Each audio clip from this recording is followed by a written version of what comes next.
የተግባባ ሰው እኮ ስትተባበር ብዙ ነገር አለ አይደል? አንድ በሬ አሁን ብትጠምደው ያርሳል አያርስም አይደል? መተባበር መግባባት ማለት ትልቅ ዋጋ አለው።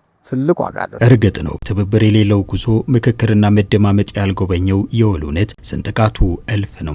ሰላም የምናብ ያህል ይርቃል፣ አብሮነትም ውሉ ይላላል። ይህም ታዲያ ለትውልዱ ሳንካ ከመሆኑ በላይ ለባዕድ መዘባበቻ በር ከፋች ይሆናል። ሀገርን ያስቀደመ መጪውን ትውልድ የሚያሰበሱ መቻልን ገንዘብ ምክክርን ሀብቱ ሊያደርግ የተገባው ነው። መቻቻል ማሰብ እኔ ስጎዳው እሱ ይጎዳል ወይ እኔ እሱ ሲጎዳኝ እኔ መጎዳት አይደለም ወይ ብለን ይሄንን መቻቻል መሳሳት ሳይሆን መቻቻል መኖር አለበት ነው። ነው ለወገንም ለማንኛውም ነገር ሰላምን የሚያመጣው ምክክር ነው። በመመካከር በመግባባት ነው። መግባባት ትልቅ ዋጋ ተግባብተው ነው አባቶቻችን የኖሩት አያቶቻችን የኖሩት እኛን ያደረሱት ተግባብተው ነው።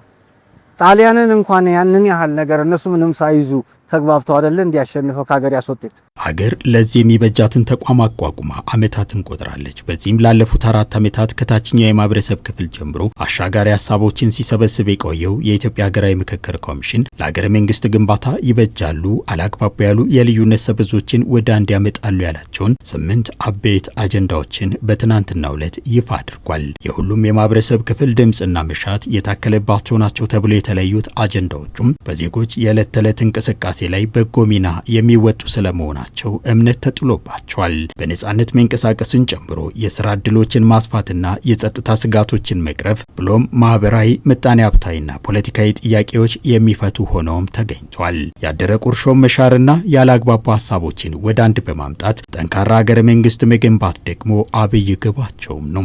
ይህን የነገ ተስፋን እውን ለማድረግ በወሳኙ ምዕራፍ ላይ የሚገኘው የኢትዮጵያ ሀገራዊ ምክክር ኮሚሽን ለሂደቱ ውጤታማነት የዜጎች ተሳትፎና ትብብር የላቀ መሆኑን አንስቷል።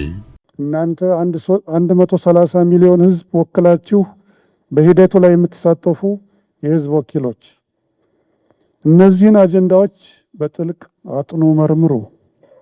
በሚቀጥለው የምክክር ሂደት ውስጥ የወከላችሁን ህዝብ ሐሳብ በግልጽ አሰሙ።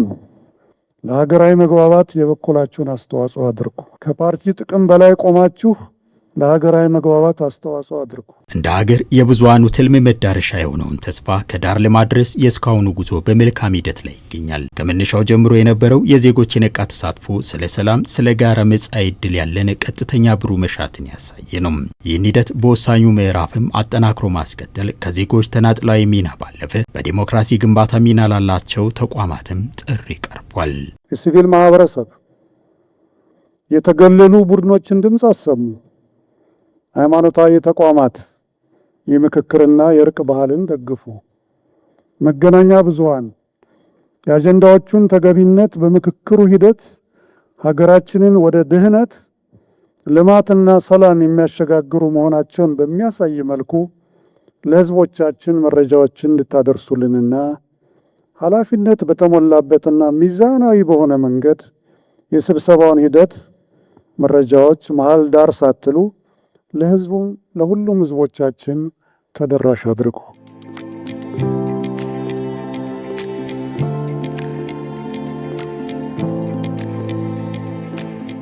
ሀገራዊ ምክክር የመጀመሪያው ጥቅሙ እንደ ሀገር ለወጣት ነው።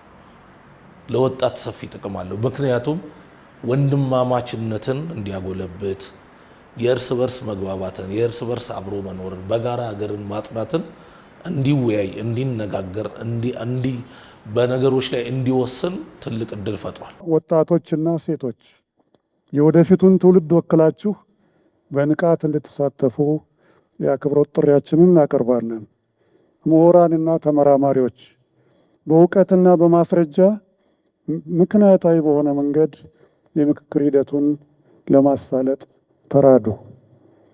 ክልላዊና ፌዴራላዊ ተቋማት ሁሉን አቀፍ ተሳትፎ አመቻቹ። በመጨረሻም ዓለም አቀፍ አጋሮች የኢትዮጵያን የምክክር ባለቤትነት በማክበር ሂደቱን ደግፉ እንላለን። ሀገር ያደሩ ቁርሾቿን ልትሽር የልዩነት አሜኬላዋን ልትገፍ ሐምሌ 8ን በብዙ ተስፋ እየጠበቀች ነው።